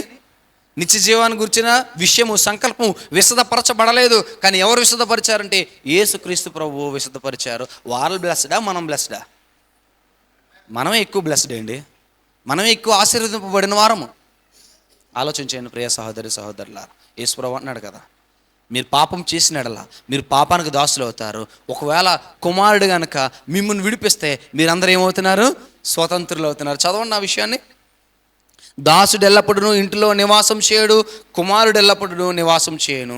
కుమారుడు మిమ్మును స్వతంత్రులుగా చేసిన ఎడలా మీరు నిజముగా స్వతంత్రులై ఉందిరు. ఏమన్నాడండి? వండర్ఫుల్ మాట అండి. దేవుని రాజ్యంలో మీరు దాసులుగా స్వీకరింపబడలేదు. మీరు గనక బాప్తిసం పొంది ఇంకా పాపులుగానే కొనసాగుతున్నారా? మీరు ఇంకనూ దాసులుగా ఉండడానికే ఇష్టపడుతున్నారు. కానీ ఈయన అంటున్నాడు కదా, మీరు దాసులుగా ఉండడానికి ఆయన కోరుకోవట్లేదు. మీరు దాసులుగా ఉండడానికి ఆయన మిమ్మల్ని పిలవలేదు. మీరు దాసులుగా ఉండడానికి ఆయన మీ కొరకు తన యొక్క ప్రాణాన్ని అర్పించలేదు. మీరు దాసులుగా ఉండడానికి ఆయన మీ కొరకు తన యొక్క రక్తాన్ని చిందించలేదు. మరి ఎందుకు చిందించాడనంటే కుమారులుగా చేయబడడానికి. మీరు ఎప్పుడైతే కుమారులుగా చేయబడ్డారో మీరందరూ కూడా స్వతంత్రులుగా ఉంటారు. ఎలా ఉంటారు? స్వతంత్రులుగా ఉంటారు. స్వతంత్రుడు ఏం చేస్తాడు? సొంత నిర్ణయాలు తీసుకుంటాడు. ఇంకా ఏం చేస్తాడు? ఫ్రీగా ఉంటాడు. నేను ఎవరింటికి వెళ్ళినా సరే 1 గంట 2 గంటల మించి ఉండలేను అక్కడ. 1 గంట 2 గంటల మించి చాలా ఇబ్బంది పడతాను నేను, అసలు ఉండలేను. తప్పదు అని అంటే ఉంటాను తప్ప, లేదంటే ఎంత ఆలస్యమైనా ఎంత ఇదైనా సరే రాత్రి అయ్యేపాటి ఎక్కడికి వచ్చేయాలి, మా ఇంటికి వచ్చేసేయాలి నేను. ఎందుకు? ఫ్రీనెస్, నా ఇష్టం. మా ఇంట్లో అర్ధరాత్రి నేను లేచి కిచెన్లోకి వెళ్ళొచ్చా? వెళ్ళొచ్చు అండి. అర్ధరాత్రి నేను లేచి టెర్రస్ పైకి వెళ్ళొచ్చు, లేదంటే కారిడార్లో తిరగచ్చు. నా ఇష్టం వచ్చింది చేయొచ్చు, నా ఇష్టం వచ్చింది చేయొచ్చు. నేను చెప్తున్నాను. అదే వేరే వాళ్ళ ఇంట్లో వాళ్ళు ఎక్కడ బడ్డేస్తే అక్కడే పడుకోవాలి, అక్కడే పడుకోవాలి. అటు ఇటు వెళ్ళడానికి ఉంటుందా? ఉండదు. రాత్రిపూట ఒకవేళ బయటికి వెళ్ళానుకో ఎక్కడికి వెళ్ళామని అడుగుతారా? ఇంట్లో కూడా నాన్నగారు అడుగుతారు. ఆ విషయం కాదు, సంజయ్సి చెప్పుకోవాల్సిన అవసరం ఉంది నాకు. మా ఇంట్లో I'm free, I'm independent in my home. నా ఇంట్లో నేను ఎలా ఉంటున్నాను? స్వతంత్రుడిగా ఉంటున్నాను, ఫ్రీగా ఉంటున్నాను. ఎక్కడికి వెళ్ళినా సరే నేను ఎక్కడికి వచ్చేయాలని కోరుకుంటానంటే నా ఇంట్లోకి వచ్చేయాలని కోరుకుంటాను. నేను ఫ్రీగా ఉంటాను నా ఇంట్లో. అదే దాసుడైతే అంత ఫ్రీగా ఉంటాడా? ఎక్కడుంటాడో? బయట ఉంటాడా? ఇంకేం చేస్తాడు? నేను మీతో ఒక ఉదాహరణ చెప్పేవాడిని. కుమారుల కోసం ఒక ఉదాహరణ చెప్పాను.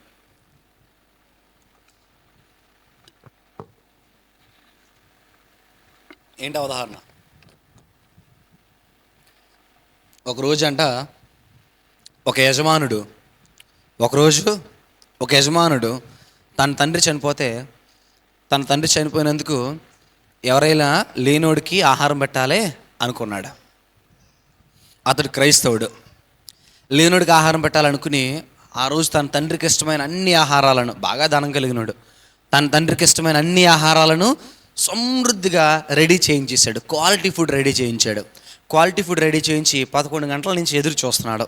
ఆ దారి గుండా ఎవరైనా భిక్షగాడి పోతాడా అని చెప్పేసి ఎదురు చూస్తున్నాడు. ఎవరూ కనబడట్లేదు. 11:30 అయింది, 12 అయ్యింది, 1 గంట అయిపోతుంది. ఎవరూ కనబడట్లేదు. ఎదురు చూస్తున్నాడు, చాలా ఆతురతగా ఎదురు చూస్తున్నాడు. ఒక్కడైనా సరే కనబడతాడా? రోజు ఆ మార్గం గుండా చాలామంది వెళ్ళేవారు, కానీ ఆ రోజు ఎవరో వెళ్ళట్లేదు. చాలా ఆతృతగా ఎదురు చూస్తున్నాడు, చాలా ఆశగా ఎదురు చూస్తున్నాడు. ఎదురు చూస్తూ ఉండేసరికి సడన్గా 11:02 ఆ ప్రాంతంలో దూరం నుంచి అమ్మా అనే ఒక శబ్దము వినబడింది. లోపల ఉన్న ఇతను పరుగున బయటికి వెళ్ళిపోయి ఆ వీధి గుమ్మలోనికి వెళ్ళిపోయి ఆ భిక్షగాడిని ఏమో ఇట్రా అని పిలిచేసరికి దండాలయ్యా అని చెప్పేసి భిక్షగాడు వచ్చాడు. నీకు శుభ్రంగా ఆహారం పెడతాను, లోపల రాను అన్నాడు. వచ్చాడు. వచ్చిన తర్వాత మెయిన్ ఎంట్రన్స్ దగ్గర ఆగి, ఇదిగో ఈ వెనక మార్గం గుండా నువ్వు లోపలికి రా అని పిలిచిన తర్వాత ఆ వెనక ద్వారం బయట కూర్చోబెట్టి ఒక పేపర్ ప్లేట్లో ఆహారాలన్నీ సిద్ధపాటు చేసుకొచ్చి అతనికి ఇచ్చి తినమంటుంటే ఇతడు అన్ని చూశాడు. చికెన్ ఉంది, ప్రాన్స్ ఉన్నాయి, ఇంకా అన్ని వెరైటీస్ ఉన్నాయి. అవన్నీ చూసేసరికి ఎలా ఉంటుందండి? అప్పటివరకు ఆహారం లేనోడికి చాలా ఆనందం వచ్చేసి ఇంకా ఆబగా తీసుకుని తినేపోతాడు. ఇలా తీసేసుకుంటుంటే ఎవరు కోపం వచ్చింది? ఈ యజమానుడు కోపం వచ్చి, బుద్ధి లేనాడా, నీకు ఇంత ఆహారం పెట్టా, నేను ప్రార్థన చేసుకోవడం తెలీదా నీకు అని అన్నాడంట. అయ్యా నాకు తెలియదయ్యా అని అన్నాడంట. ఎవరో భిక్షగాడు. నేను చెప్తాను నేర్చుకో అని అన్నాడంట. అని అన్న తర్వాత ఇలాగ ప్రార్థన చేయడం నేర్పిస్తున్నాడు యజమానుడు. పరలోకమందున్న మా తండ్రి అని అన్నాడు. అంటే భిక్షగాడు అన్నాడు కదా, పరలోకమందున్న మీ తండ్రి అంటున్నాడు. కళ్ళు తెరిచట్నే యజమానుడు, బుద్ధి లేదా నీకు అసలు? నేనేం చెప్తున్నాను, నువ్వేం చేస్తున్నావు? నేను పరలోకమందున్న మా తండ్రి అన్నాను, మళ్ళీ చేయి అని మళ్ళీ కళ్ళు మూసుకోమని మరలా పరలోకమందున్న మా తండ్రి అన్నాడంట. మళ్ళా భిక్షగాడు ఏమంటున్నాడు? పరలోకమందున్న మీ తండ్రి అంటుంటే ఎవరు కోపం వచ్చింది? యజమానుడు కోపం వచ్చి, ఎరా నీకు బుద్ధి లేదా? నేను పిలిచిన ఆహారం పెడితే, నేను ప్రార్థన నేర్పిస్తుంటే మా తండ్రి అని అంటుంటే నువ్వు మీ తండ్రి అంటున్నావా అని ఎవరిపైన కోపడుతున్నాడు? భిక్షగాడి మీద కోపడుతుంటే ఆవిడ భిక్షగాడు అన్నాడంట, అయ్యా నేను మీతో విషయం చెప్తాను, నేను అన్నమాట తప్పే, కానీ ఆయన ఒకవేళ మన తండ్రి అయ్యాడు అనుకోండి, అప్పుడు నేను మీకేమవుతాను? సహోదరుడిని అవుతాను. నేను మీకేమవుతాను? సహోదరుడిని అవుతాను. నేను సహోదరిని అయిన ఎడల మీరు నన్ను గృహంలోనికి ఎలా ఆహ్వానిస్తారో రాజమార్గం గుండా ఆహ్వానిస్తారు. ఎలా ఆహ్వానిస్తారు? రాజమార్గం గుండా ఆహ్వానిస్తారు. మీరు నన్ను ఎక్కడ కూర్చోబెడతారు? మీరు ఏదైతే ఆ యొక్క ఆసనం మీద, ఆ డైనింగ్ టేబుల్ పైన భోజనం చేస్తారో కూర్చుని, దానిపైన నన్ను కూర్చోబెడతారు. మీరు నాకు ఆహారం ఎలా పెడతారో, మీరు ఏదైతే వెండి పళ్ళెంలో భోజనం చేస్తారో ఆ వెండి పళ్ళెంలో నాకు పెడతారు. నేను మీ సహోదరిని అని ఎడలా మిమ్మల్ని మీరు ఎలాగ చూసుకుంటారో నన్ను కూడా అలాగే చూద్దురు. మీరు అలాగూ చూడలేదు కాబట్టి ఆయన మా తండ్రి ఎలాగవుతాడు, నేను మీకు సహోదరిని ఎలాగవుతాను అని అన్నాడు. ఆలోచించండి ఒకసారి. ఆ వ్యత్యాసం లేకుండా యేసుక్రీస్తు ప్రభు మనలను ఆయనతో పాటు సమానంగా తీసుకుని వెళ్తున్నాడని పరలోకానికి. అందుకని అన్నాడు, కుమారుని ఆత్మ మీలో ఉండినట్లయితే మీరందరూ ఏమవుతున్నారు అన్నాడు? వారసులు అవుతున్నారు. అందుకు వారసులు అవుతున్నాం. మనం దాసులుగా రావట్లేదు. పిలుచుకుని కుమారుని ఒక్కనే పైన కూర్చోబెట్టి మనలందరినీ కింద కూర్చోబెట్టలేదు తండ్రి. కుమారుని ఏ సింహాసనం మీద అయితే కూర్చోబెట్టబోతున్నాడో మనల్ని కూడా ఆ సింహాసనం మీద కూర్చోబెడతానికి తండ్రి సంకల్పించున్నాడు, ప్రణాళిక చేసి ఉన్నాడు. మనమందరం కూడా ఆయనతో పాటు సమానులుగా కుమారులుగా తీర్చబడాలని, మనందరం కుమారులుగా తీర్చబడి యేసుక్రీస్తు ప్రభు జ్యేష్ఠుడు అవ్వాలి అని చెప్పేసి, ఏమవ్వాలని చెప్పేసి, యేసుక్రీస్తు ప్రభు జ్యేష్ఠుడు అవ్వాలి అని చెప్పేసి ఆలోచించేయండి ఒకసారి. అందుకు నిన్ను నన్ను లోకము పాపము అనే బానిసత్వంలో నుంచి విడిపించాడు. అందుకు విడిపించాడు. ఈరోజు మనకేమర్థమవుతుంది? బానిసత్వంలోంచి విడిపింపడం అంటే ఏమర్థమవుతుంది? స్వతంత్రులుగా చేయబడడం అంటే ఏమర్థమైంది? మనందరికీ ఏమర్థమైందండి? ఆలోచించేయండి. పాపమంతటి నుంచి విడుదల అనుగ్రహించాడు. పాప సంబంధమైన క్రియలన్నిటి నుంచి విడుదలను అనుగ్రహించాడు. యేసుక్రీస్తు ప్రభువును ఎలాగైతే తండ్రి పరలోకం నుంచి కుమారునిగా స్వీకరించాడో మనలందరినీ కూడా ఎలా స్వీకరిస్తున్నాడో కుమారులుగానే స్వీకరిస్తున్నాడు. అందుకే యేసు ప్రభు అన్నాడు కదా, తండ్రి నా ఆత్మ నీ యొద్దకు చేర్చుకొనుము. మరి మనం ఏమని అడుగుతున్నాం? నిజంగా నేను కుమారుడిని అయితే నేను కూడా నా తండ్రిని అడుగుతాను, తండ్రి నా ఆత్మను నీ యొద్దకు చేర్చుకొనుము, లోకములోని పాపము నుంచి నా ఆత్మను పరిశుద్ధపరచుము, లోకములో పాపములోనికి ప్రవేశించకుండా నా ఆత్మను కాయము అని నేను నా తండ్రిని అడుగుతాను. కీర్తనకారుడు అడుగుతాడు. కీర్తనకారుడు ఏం చేస్తాడు? అడుగుతాడు. కీర్తన గ్రంథము 118వ కీర్తన 5వ చరణంలో, కీర్తన గ్రంథము 118వ కీర్తన 5వ చరణంలో అడుగుతాడు. కీర్తనకారుడు ఆ విషయాన్ని అడుగుతాడు. ఏమంటున్నాడు? కీర్తన గ్రంథము 118వ కీర్తన 5వ చరణం. నిజముగా దేవుడు నన్ను విడిచిపెట్టిపోకూడదో అని అనుకుంటే, నిజంగా దేవుడు నన్ను దూరం చేయకూడదో ఏమంటున్నాడండి? ఇరుకునందుండి నేను యెహోవాకు మొరపెట్టి తిని యెహోవా నాకు ఏం చేశాడండి? ఉత్తరం ఇచ్చాడు. ఏమని? అయ్యా నేను పాపంలో ఉన్నాను, ఇరుకులో ఉన్నాను, సమస్తమైన దోషంలో ఉన్నాను, నేను సమస్తమైన ఇబ్బందులు నాకే ఉన్నాయి అని నేను ఆయనకి మొరపెట్టినప్పుడు ఆయన ఏం చేస్తున్నాడంటే నాకు విశాలము నుంచి, ఎక్కడి నుంచి? విశాలము నుంచి. దీన్ని ఇంకోలా కూడా చదువుకోవచ్చు. ఇరుకు మార్గంలో ఉండి నేను మొరపెడుతున్నాను, ఆయన నాకు ఎక్కడి నుంచి ఉత్తరం ఇస్తున్నాడు అనుకోవచ్చు. విశాలం అంటే ఎగ్జాక్ట్ ఇంటర్ప్రిటేషన్ కాదు, కానీ అది నేను నార్మల్లీ చెప్తున్నాను. ఇరుకు మార్గంలో ఉండి నేను ఆయనకి ఆలోచించండి ఒకసారి. ఇరుకు మార్గంలో అనేకమైన నిబంధనలు ఉన్నాయి. అక్కడి నుంచి ఈ నిబంధనలన్నిటి నుంచి నన్ను విడిపించి స్వతంత్రంగా చేయ నువ్వు ప్రార్థన చేస్తున్నప్పుడు ఆయన ఏం చేస్తున్నాడంట? విశాలం నుంచి ఆయన ఏం చేస్తున్నాడు? నేను క్రీస్తుని నమ్ముకున్నాను, నాకు అన్ని శ్రమలే, నేను క్రీస్తుని నమ్ముకున్నాను, నాకు అన్ని శోధనలే, భయంకరమైన పరిస్థితుల్లో ఉంటున్నాను, నా పరిస్థితులు నాకు అర్థం కావట్లేదు, నాకు విజయం రావట్లేదు అని అనుకుంటావు. ఇరుకునందుండి నువ్వు ప్రార్థన చేస్తే ఆయన ఎక్కడి నుంచి నీకు సమాధానం ఇస్తున్నాడు?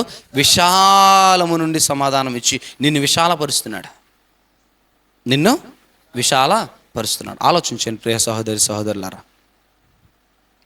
ఎలా ఉంది మన విశ్వాస జీవితము?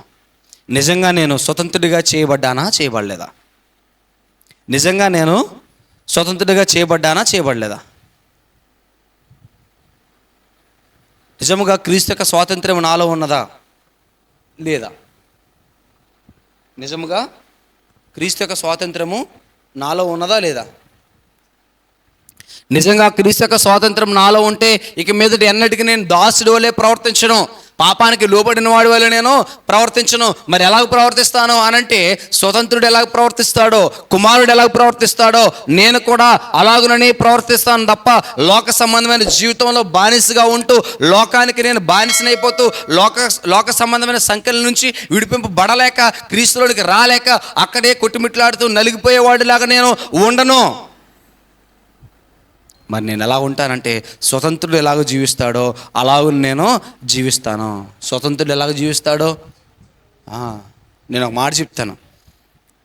ఈరోజు చాలామంది క్వశ్చన్ చేస్తారు, యేసుప్రభు నిజంగా దేవుడైతే లేదా దేవుని కుమారుడైతే ఆయన మీద ఎందుకు అనుకున్నాడో, నిజంగా దేవుడే కనుక యేసుప్రభుకి అన్ని అధికారాలు ఇచ్చేస్తే, ప్రతిదీ తండ్రి చేతిలో ఉంది నాకు తెలియదు, తండ్రి చేతిలో ఉందో నాకు తెలియదు అని ఎందుకు అన్నాడో, తండ్రి మీదే ఎందుకు డిపెండ్ అయ్యాడు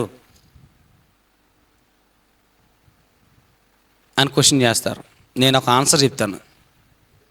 ఏం చెప్పనా? కుమారుడు స్వతంత్రుడైనప్పటికీ కూడా స్వతంత్రుడైన వాడు ఎవరికి లోబడాలని కుమారుడు చూపించాడు అంటే, స్వతంత్రుడైన వాడు ఎవడైనా సరే ఎవరికి లోబడాలని చెప్పాడు అంటే, దేవునితో సమానమైన వాడు నేనైనా సరే తండ్రికి లోబడవలసిన వాడనే అని ఎవరు చెప్పారు? కుమారుడు చెప్పాడు. అంతే తప్ప కుమారుడికి అధికారం లేక కాదు, కుమారుడికి శక్తి లేక కాదు. కుమారుడు ఏం చూపించడానికి వచ్చాడు ఈ లోకానికి? తండ్రి ఇంకా ఏం మాదిరి చూపించడానికి వచ్చాడు. మాదిరిని చూపించడానికి వచ్చాడు కాబట్టి ఏ మాదిరిని కూడా చూపించాలి? తండ్రికి లోబడే మాదిరిని చూపించాలి. స్వతంత్రుడు ఎలాగూ లోబడాలో కూడా చూపించాలి. సో నువ్వు స్వతంత్రుడిగా ఉన్నావు అని అంటే ఫస్ట్ ఇది ఒకటి గుర్తుపెట్టుకో, పాపం ఎన్నటికి నీ చేయకు. గలతీయులకు రాసిన పత్రిక 5వ అధ్యాయము 13వ వచనం. పాపం ఎన్నటికి నీ చేయకు. గలతీయులకు రాసిన పత్రిక 5వ అధ్యాయము 13వ వచనం.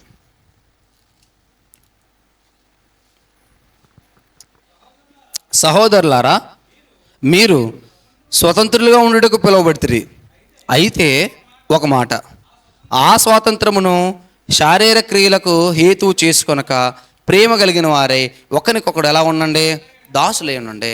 సో మీరు స్వతంత్రులుగా పిలువబడ్డారు కాబట్టి మీరు ఈ స్వతంత్రాన్ని ఎలాగ యూజ్ చేసుకోవద్దు, ఎలాగ యూటిలైజ్ చేసుకోవద్దు అంటే, శారీరక క్రియల కొరకు మీరు ఎంత మాత్రమును వాటిని వినియోగించకండి. మరి దేనికోసం వినియోగించాలి? దేనికోసం వినియోగించాలి? ఆత్మ సంబంధమైన క్రియల కొరకు, ఆత్మ సంబంధమైన జీవము కొరకు, ఆత్మ సంబంధమైన విజయం కొరకు దానిని వినియోగించండి. ఆ స్వతంత్రాన్ని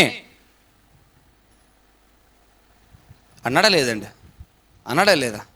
ఇంకో మాట చెప్తున్నాడు చూడండి, కొరింథీయులకు రాసిన మొదటి పత్రిక 7వ అధ్యాయము 22వ వచనంలో. కొరింథీయులకు రాసిన మొదటి పత్రిక 7వ అధ్యాయం 22వ వచనం. ప్రభువునందు పిలువబడిన దాసుడు ప్రభువు వలన స్వాతంత్ర్యం పొందినవాడు. ఆ ప్రకారమే స్వాతంత్రుడై ఉండి పిలువబడినవాడు క్రీస్తు దాసుడు.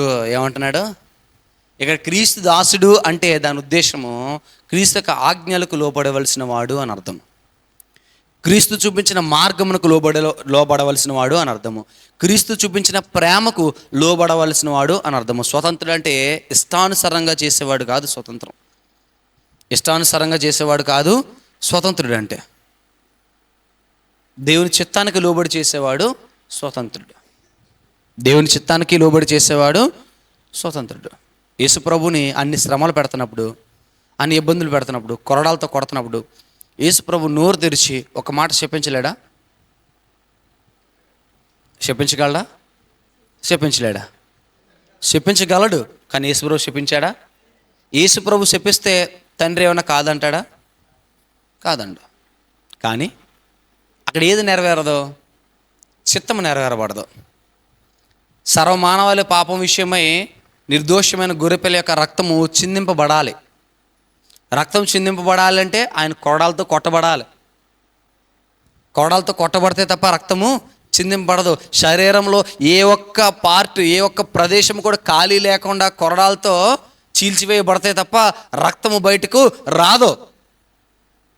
రక్తం బయటకు రావాలి అంటే బ్లడ్ ఫ్లో ఆగకూడదు, అంటే బ్లడ్ క్లాటింగ్ జరగకూడదు.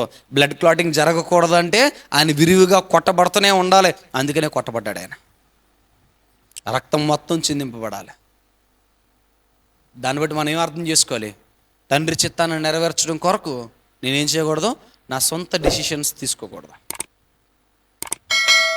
తండ్రి చిత్తం నెరవేర్చబడాలి అంటే నా సొంత డెసిషన్స్ నేను తీసుకోకూడదు. మరి ఎవరు డెసిషన్స్ తీసుకోవాలి?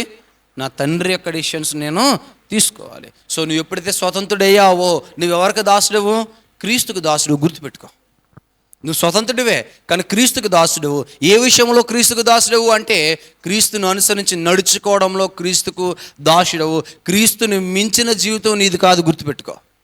క్రీస్తు కన్నా గొప్ప జీవితం నీది కాదు, గుర్తుపెట్టుకో. క్రీస్తు కన్నా ఘనమైన జీవితం నీది కాదు, గుర్తుపెట్టుకో. క్రీస్తు కన్నా పరిశుద్ధమైన జీవితము నీది కాదు, గుర్తుపెట్టుకో. క్రీస్తు కన్నా నీతియుక్తమైన జీవితము నీది కాదు, గుర్తుపెట్టుకో. నువ్వు స్వతంత్రుడివే కానీ ఎవరికి దాసుడవు? క్రీస్తుకు దాసుడవు, గుర్తుపెట్టుకో.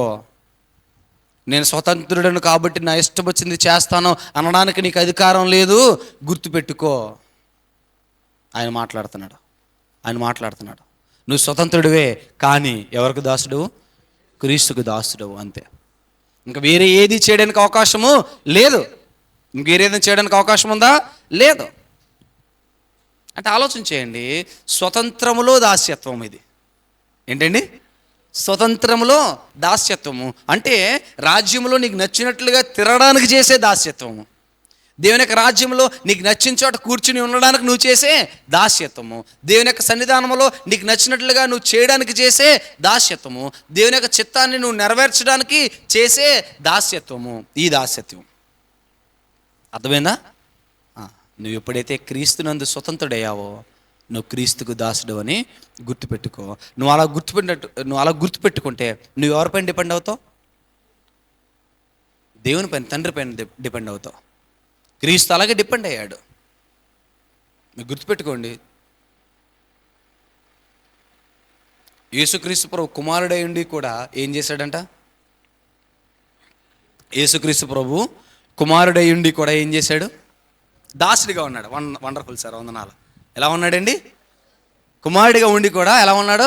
దాసుడిగా ఉన్నాడు. చూడండి, హెబ్రీయులకు రాసిన పత్రిక 3వ అధ్యాయము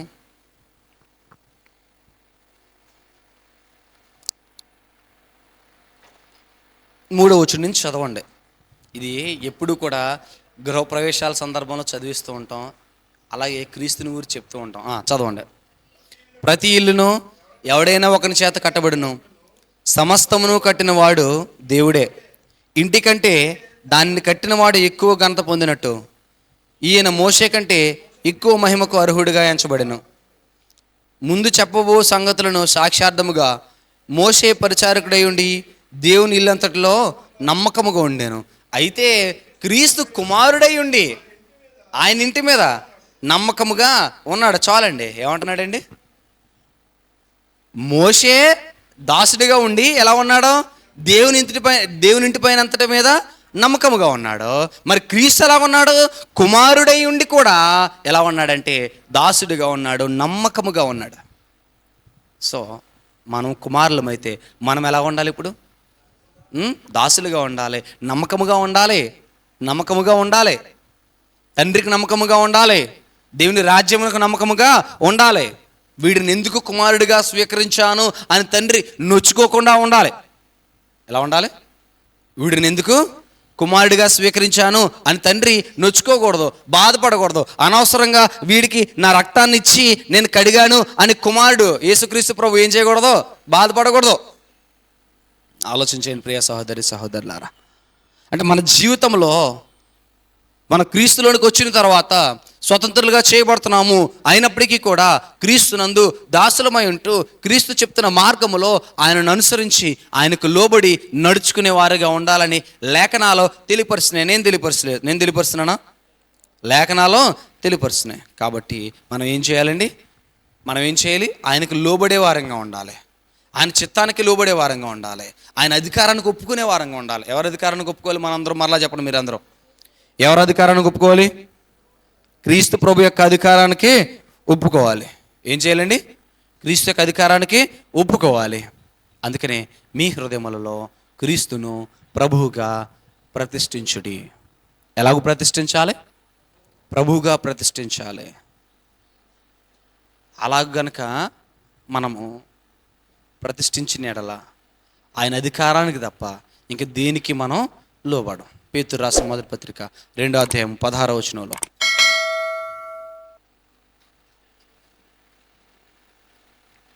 ఈరోజు చాలామంది స్వతంత్రులు కాబట్టి ఇష్టానుసారంగా ఉండడానికి ప్రయత్నం చేస్తారు. నేను స్వతంత్రుడను, నాకు ఫ్రీడమ్ ఉంది అని మాట్లాడడానికి ప్రయత్నం చేస్తూ ఉంటారు. కానీ ఇక్కడ చెప్తున్నాడు చూడండి ఒకసారి, స్వతంత్రులయ్యుండియు దుష్టత్వమును కప్పిపెట్టుటకు మీ స్వాతంత్రమును. పేతురు రాసిన మొదటి పత్రిక 2వ అధ్యాయము 16వ వచనం నుంచి 17వ వచనం. స్వతంత్రులయ్యుండియు దుష్టత్వమును కప్పిపెట్టుటకు మీ స్వాతంత్రమును వినియోగపరచక దేవునికి దాసులమని లోబడి ఉండుడి. అందరినీ సన్మానించుడి, సహోదరులను ప్రేమించుడి, దేవునికి భయపడుడి, రాజును సన్మానించుడి. ఏమంటున్నారు చూడండి ఒకసారి, నేను స్వతంత్రుడను, నాకు నచ్చినట్టు నేను ఉంటాను అని నువ్వు అనుకోవడానికి అవకాశం లేదు. క్రీస్తులో ఉంటే నువ్వు స్వతంత్రుడివే. ఆ ఫ్రీడమ్ వేరు. నువ్వు ఎక్కడ తిరగడానికి స్వతంత్రుడు? దేవుని రాజ్యంలో తిరగడానికి స్వతంత్రుడు. దేవుని రాజ్యంలో నీకు నచ్చినట్లుగా ఉండడానికి స్వతంత్రుడు. దేవుని రాజ్యంలో చూడండి, నేను మరలా చెప్తున్నాను, ఆదాము అవ్వను ఎక్కడ పెట్టాడు దేవుడు? ఏదేను తోటలో పెట్టాడు. ఏదేను తోటలో పెట్టిన తర్వాత ఆదాము అవ్వలు స్వతంత్రులుగా ఉన్నారా లేదంటే బానిసలుగా ఉన్నారా? స్వతంత్రులుగా ఉన్నారు. తోట అంతటిపైన అధికారం ఉన్నది. But there is a restriction. మీరు ఏం చేయొద్దు, తోట మధ్యన ఉన్న చెట్టు ఫలాన్ని మీరు తినొద్దు. ఇప్పుడు కూడా మనం కూడా వీఆర్ ఆల్ ఫ్రీడ్, మనందరూ కూడా స్వతంత్రులుగా చేయబడ్డాం. ఎవరిలో? క్రీస్తులో. కానీ వీఆర్ హ్యావింగ్ రిస్ట్రిక్షన్. ఏంటి ఆ రిస్ట్రిక్షన్? మీరు పాపము చేయొద్దు, దుష్టత్వంలో మీరు పడదు, దుష్టత్వం చేయకండి, మీరు మూర్ఖులుగా ఉండకండి. We are also having restriction. మనందరం కూడా స్వతంత్రులమే, కానీ మనకేముంది? రిస్ట్రిక్షన్ ఉంది. ఆ రిస్ట్రిక్షన్ మనం ఏం చేయాలి? ఫాలో అవ్వాలి. రిస్ట్రిక్షన్ ఫాలో అవ్వలేదు, ఫెయిల్ అయ్యాడు. ఫెయిల్ అయ్యాడా? నేను మరలా చెప్తాను, ఒక మాట చెప్తాను చూడండి. ఆదాము పాపం చేశాడు కదా. పాపం చేసినప్పుడు ఎవరిని నిందించాడు? ఎవరిని నిందించాడు? ఆదాము పాపం చేసి ఎవరిని నిందించాడు? దేవుడిని నిందించాడు. ఎలాగ నిందించాడు? ఇదిగో నీవు ఇచ్చేవచ్చు కూడా ఈ స్త్రీ వల్ల నేను పాపం చేశాను తప్ప నువ్వు ఈ స్త్రీని ఇవ్వకపోతే నేనేం చేయను? పాపము చేయను. ఈ రోజున మనలో ఎంతమంది ఉన్నాం దేవుడిని నిందించే వాళ్ళం? ఎంతమంది ఉన్నాం? క్రీస్తులోనికి వచ్చిన తర్వాత మరలా దేవుడిని నిందిస్తున్న వాళ్ళు ఎంతమంది ఉన్నాం? పాపం చేసేస్తే శరీరం ప్రభువా నువ్వు ఇచ్చిన శరీరమే, మరి నేనేం చేయను అని అనేవారు ఎంతమంది ఉన్నారు? మీ శరీరమును లోపరుచుకోండి అని అంటుంటే ఆయన మీ శరీరాన్ని ఏం చేయండి అంటున్నాడు? లోపరుచుకోండి అంటుంటే మనం ఏం చేస్తున్నాం? విచ్చలవిడిగా తిరుగుతున్నాం. పౌలు గారు అంటాడు కదా, ఒకవేళ నేను మీ అందరికీ చెప్పిన తర్వాత దానిలో నుంచి నేనే బయటపడిపోతానేమో అని చెప్పేసి భయపడి నా శరీరాన్ని నేను నలగొట్టుకుంటున్నాను, దానిని నేను లోపరుచుకుంటున్నాను అంటాడు. కొరింథీయులకు రాసిన మొదటి పత్రిక 9వ అధ్యాయము 27వ వచనంలో. లోపరుచుకుంటున్నాను, నన్ను నేను లోపరుచుకుంటున్నాను, నా శరీరాన్ని నేను లోపరుచుకుంటున్నాను. ఎందుకనంటే నేను స్వతంత్రుడనే, నాకు ఫ్రీడమ్ ఇవ్వబడింది, అయినప్పటికీ కూడా పాపం చేసేస్తానేమో అని భయపడి నా శరీరాన్ని నేను నలగొట్టుకుంటున్నాను. మీరు కూడా జాగ్రత్తగా ఉండండి. మీరు స్వతంత్రులను తలంచుకుని మీ స్వతంత్రతను దాస్యమైన విషయాల కోసం లేదంటే పాపమైన విషయాల కోసం, దుష్టత్వమునకు సంబంధించిన విషయాల కోసం దానిని వాడకండి. మరి ఎలా వాడండి అనంటే నీతియుక్తమైన క్రియల కొరకు వాడండి. క్రీస్తుకు లోబడి ఉండండి, దేవునికి లోబడి ఉండండి, దేవునికి దాసులై ఉండండి. ఎవరికి దాసులై ఉండాలి? లోకానికి దాసులై ఉండకండి. మీరు దేన్ని ప్రేమిస్తారో దానికే మీరు దాసులని మీరు ఎరుగరా? మీరు లోకాన్ని ప్రేమిస్తే మీరు లోకానికి దాసులు, మీరు దేవుని ప్రేమిస్తే మీరు దేవునికి దాసులై ఉంటారు. గుర్తుపెట్టుకోండి, మీరు స్వతంత్రులే. నేను మరలా చెప్తున్నాను, బిగ్గెస్ట్ ఎగ్జాంపుల్ ఆదాము అవ్వలు స్వతంత్రులే, బట్ విత్ ఎ రిస్ట్రిక్షన్. వారికి ఏముంది? ఒక రిస్ట్రిక్షను ఉంది. దాన్ని దాటి వెళ్ళకూడదు, మీరకూడదు. క్రైస్తవులుగా మనం కూడా స్వతంత్రులము, కానీ ఒక రిస్ట్రిక్షన్ ఉంది. ఈ స్వతంత్రాన్ని అడ్డుపెట్టుకుని పాపము చేయకూడదు. పాపము ఇంకా నేను ఇందాక ఎక్స్ప్లెయిన్ చేసేసాను కాబట్టి మరలా నేను చెప్పాల్సిన అవసరం లేదు. నేను స్వతంత్రుడనే, కానీ నేనేం చేయకూడదు? పాపము చేయకూడదు. క్రీస్తునందున్న ఫ్రీడము, స్వతంత్రము మనల్ని ఏం చేస్తుందంటే లోక సంబంధమైన పాపము నుంచి విడుదల చేస్తుందా చేయట్లేదా? చేస్తుందా చేయట్లేదా? లోక సంబంధమైన పాపం నుంచి నన్ను విడుదల చేస్తుంది. విడుదల చేసి నన్ను ఎలా ఉంచుతుంది? పరిశుద్ధుడిగా, నీతివంతుడిగా, యథార్థవంతుడిగా ఉంచుతుంది. కాబట్టి ప్రియ సహోదరి సహోదరులారా, గమనించండి ఒకసారి. క్రీస్తులో నేను ఎలాగో జీవించాలి, క్రీస్తులో నేను ఎలా ఉండాలి, క్రీస్తులో నా యొక్క స్థితి ఏంటి, నా హోదా ఏంటి, దేవుని యొద్ద క్రీస్తునందు నేను చేర్చబడటం వలన అని జ్ఞాపకం చేసుకుంటూ, మనకు జీవితాన్ని మార్చుకుంటూ, మనకు జీవితాలలో దేవునికి లోబడి ఉండేవారిగా మనందరం ఉండాలని చెప్పేసి మిమ్మల్ని అందరినీ హెచ్చరిస్తూ, ప్రాముఖ్యంగా గుర్తుపెట్టుకోండి, దేవుని చిత్తానికి తప్ప ఇక దేనికి లోబడడానికి ప్రయత్నము చేయకండి. క్రీస్తునందు మనమందరం కూడా స్వతంత్రులము అన్న విషయాన్ని గుర్తుపెట్టుకుని పాపము ఎన్నటికి మీ ఛాయల్లోని కూడా రానివ్వకండి. మరలా చెప్తున్నాను, మనుష్యులము, వి విల్ బి టెంప్టెడ్, మనం శోధింపబడతాము, కానీ పాపములో ప్రవేశించకుండా ఉండడానికి ప్రయత్నం చేయాలి. ఒకవేళ తెలియక అజ్ఞానంలో పాపం చేసిన, కొన్ని సందర్భాల్లో తెలిసే కూడా పాపం చేసినప్పటికీ కూడా పశ్చాత్తాపడండి, దేవుని యొద్దకు రండి, మోకరించండి. తండ్రి, నేను తెలిసి కూడా కొన్ని సందర్భాల్లో పాపం చేసేసాను, నన్ను క్షమించు అని అన్నప్పుడు ఆయన క్షమించడానికి సిద్ధంగా ఉన్నాడు. అలా అని చెప్పేసి రిపీటెడ్గా మాత్రం చేయకూడదు. రిపీటెడ్గా ఆయన ఒక మాట చెప్పాడు, నేను ఎన్నటికీ జ్ఞాపకం చేసుకున్నాను అన్నాడు, నువ్వు కూడా ఎన్నటికీ దాన్ని జ్ఞాపకము చేసుకోకూడదు. Simple, that is as simple as that. So గుర్తుపెట్టుకోండి, నేను క్రీస్తునందు స్వతంత్రుడను. క్రీస్తు ఆత్మ నాలోనికి రావడం వలన నేను కుమారుడిగా తీర్చబడ్డాను, వారసుడినయ్యాను. ఆ వారసత్వాన్ని నిలబెట్టుకోవడం కోసం ప్రయత్నము చేస్తాను. ఎంతమంది చేస్తారు? ఉన్న వాళ్ళందరూ చేస్తారన్నారంటే ఎదుటోడు కోసం నాకు అనవసరం, అవునా కదా? నా సెల్ఫ్ ఈజ్ ఇంపార్టెంట్. నాకు ముందు నా సెల్ఫ్ తర్వాతే ఎదుటోడు. ముందు నేను ఎలా ఉన్నాను నేను చూసుకోవాలి. నేను ఉండడానికి ప్రయత్నం చేస్తాను. ఎంతమంది ఉన్నారు అక్కడ? ఓకే, మీ అందరికీ వందనాలు. దేవుడు మనల్ని స్వతంత్రులుగా తీర్చాడు. ఆ స్వతంత్రతను కొనసాగించుకుంటూ ముందుకు కొనసాగడం కోసం ప్రయత్నం చేయాలని మిమ్మల్ని అందరినీ హెచ్చరిస్తూ శ్రద్ధగా వాక్యాన్ని మీ అందరికీ ప్రభువైన యేసుక్రీస్తు నామమున నా యొక్క హృదయపూర్వక వందనాలు తెలియజేస్తున్నాను. అందరికీ వందనాలు.